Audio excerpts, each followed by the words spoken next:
Hey everybody, let's talk about the settings for your Zoom meetings to make sure that those are all dialed in and perfect to make sure this is as easy as possible for you and for your students.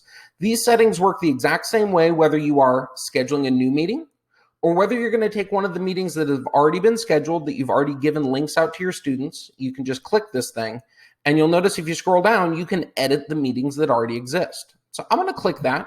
And you'll notice when I go to edit this meeting that my students already know about, it takes me back to a very familiar screen. It looks just like I'm setting it up the first time.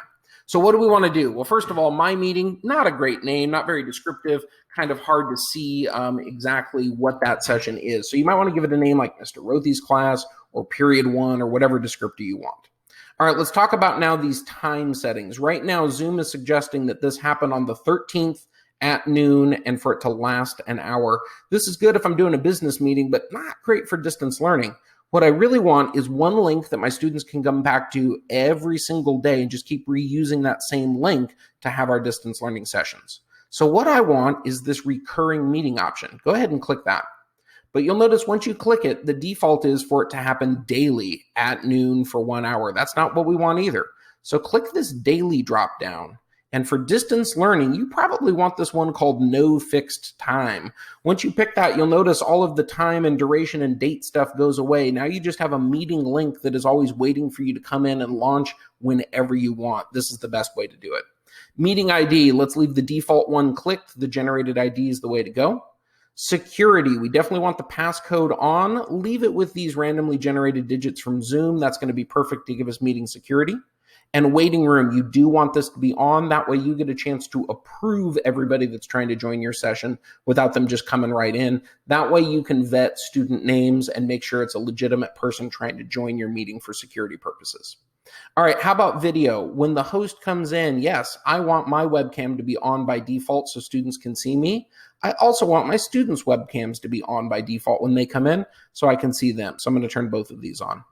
Audio, I'm going to recommend both. That way students can use both computer audio or their telephone to be able to attend the meeting.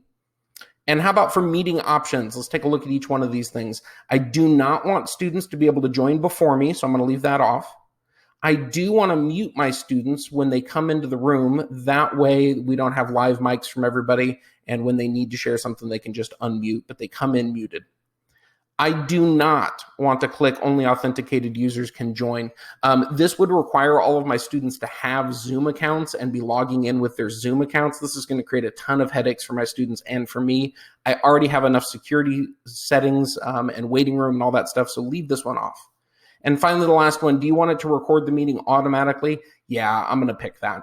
And then over here, you have two choices between local computer or in the cloud. If you're curious about these two things, we have an additional video called Managing Your Zoom Recordings. I'd recommend checking out that video. It's on our Tech Coach website, and it's also on our YouTube channel. It'll give you all those details.